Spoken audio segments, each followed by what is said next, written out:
Today the topic is the transformation from center of mass frame to laboratory frame. As you know, the scattering problems can be solved in two types of frames. First is the laboratory frame and another is the CM frame, or we can say center of mass frame.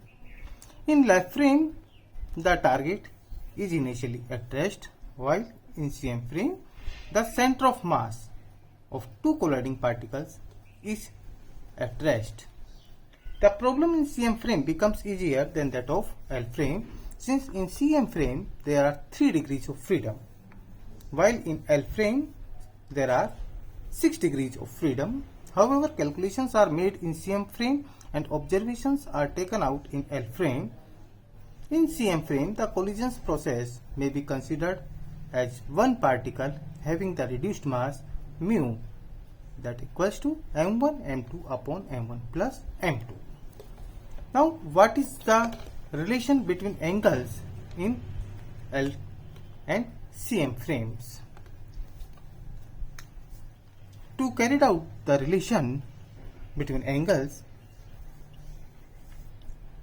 we consider the scattering of two particles with mass m1 and m2. Let m2, the mass of m2, second particle, is stationary in L frame. This one is stationary in the L frame before collision, and m1 be moving along with z axis. Here you can see m1 is moving along z axis and m2 is kept at rest in laboratory frame of reference. As the time of collision, the center of mass moves to the right with a velocity v dash, determined by the conservation of linear momentum, that is m1v equals to m1 plus m2 v dash, where v dash becomes m1 upon m1 plus m2 multiplied by v.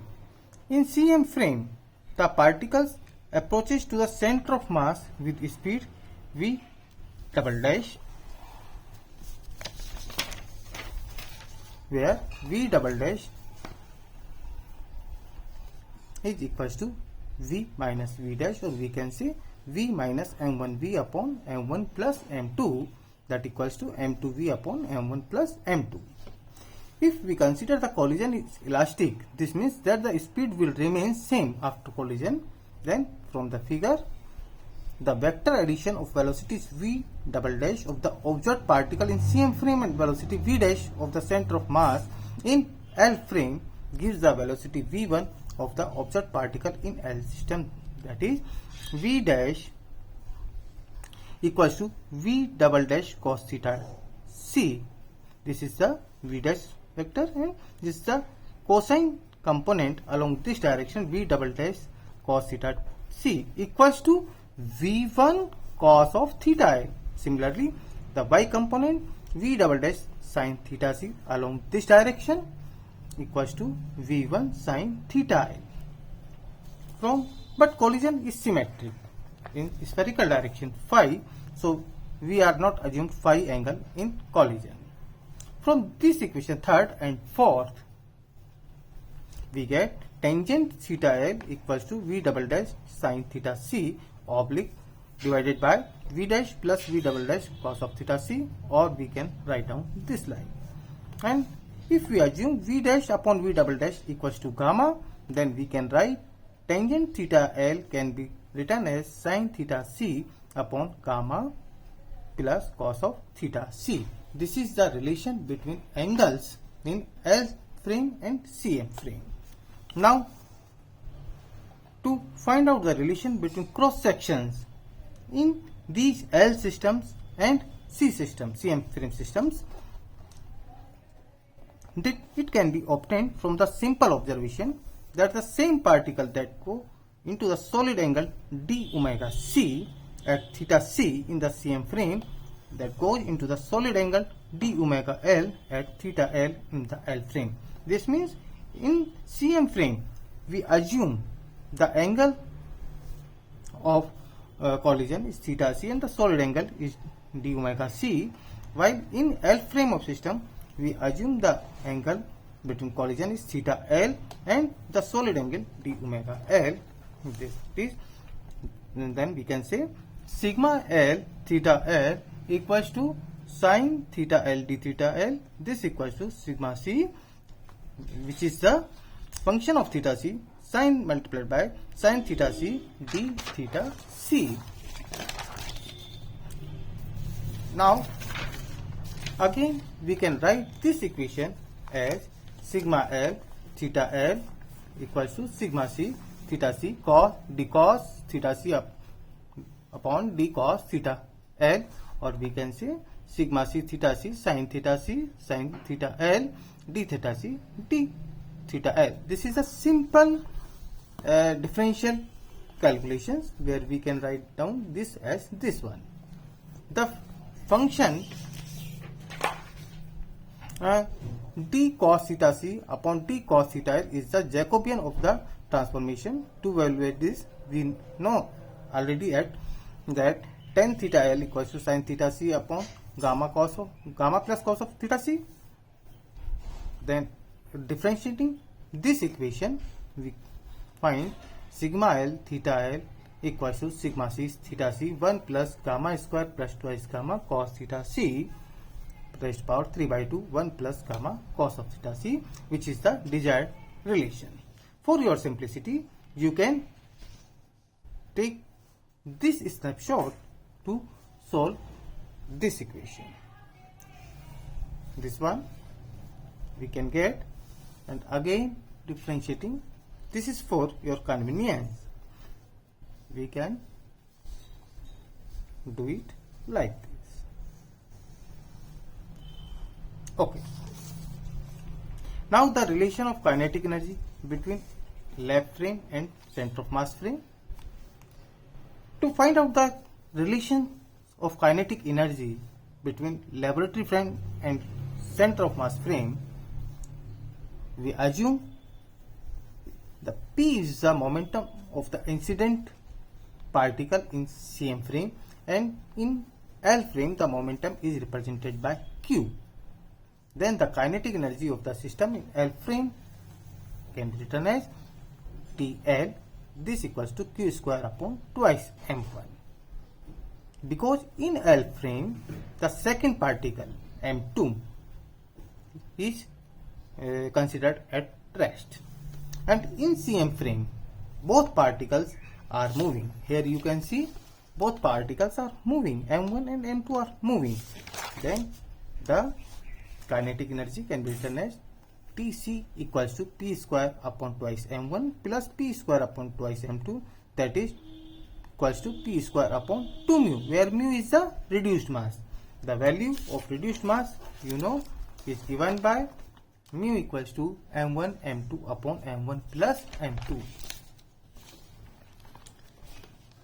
The relation between the magnitude of the momentum in both frames is P equals to Q minus M1V. Now substitute the value of V. We can write P equals to Q minus M1 Q upon M1 plus M2, that is equals to M2Q upon M1 plus M2, or we can write it P square equals to this one.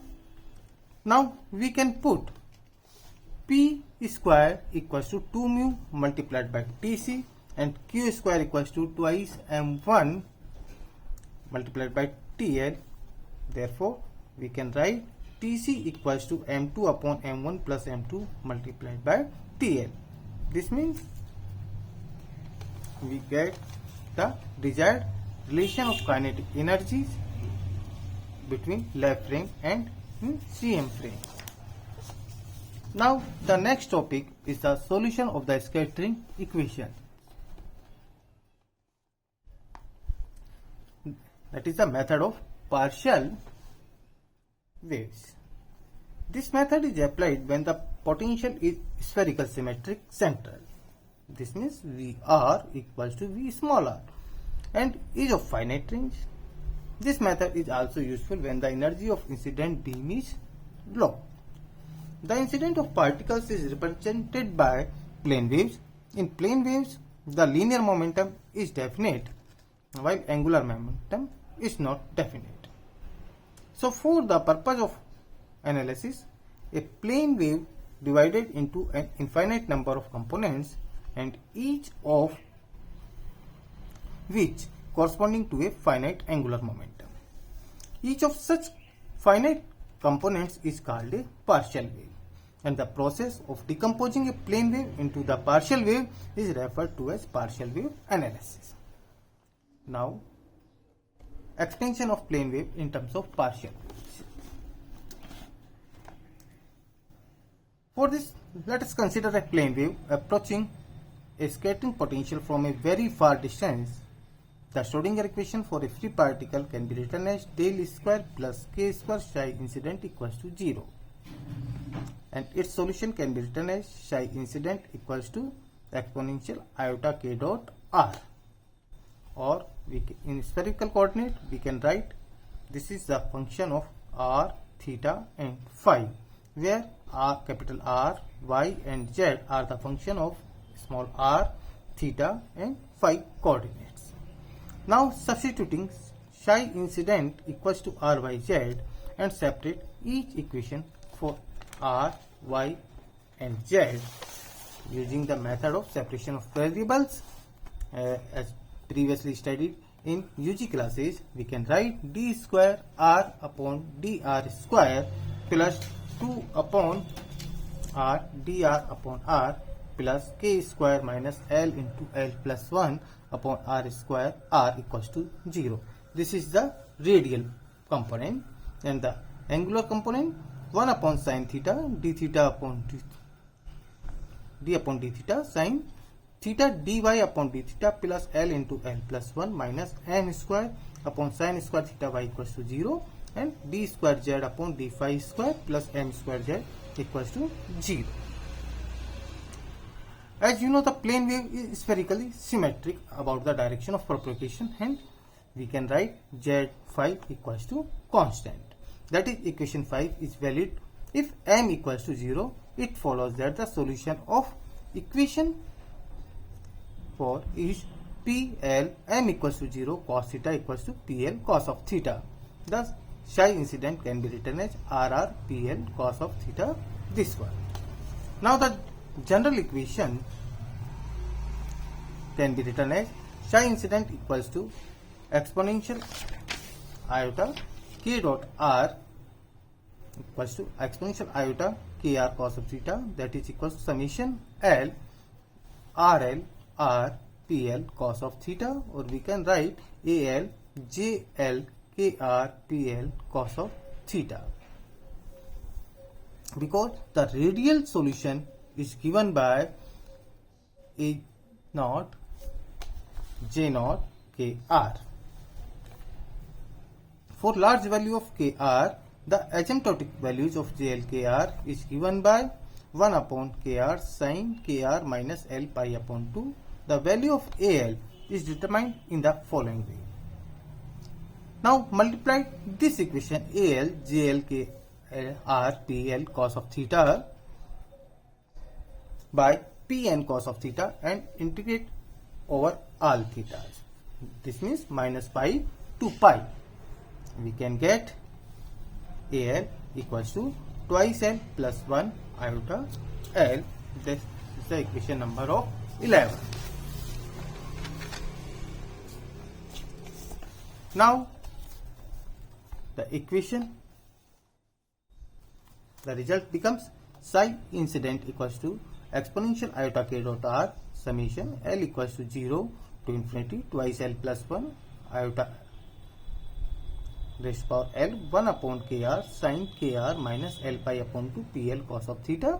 This is the expansion of plane wave in terms of spherical partial waves. Thank you.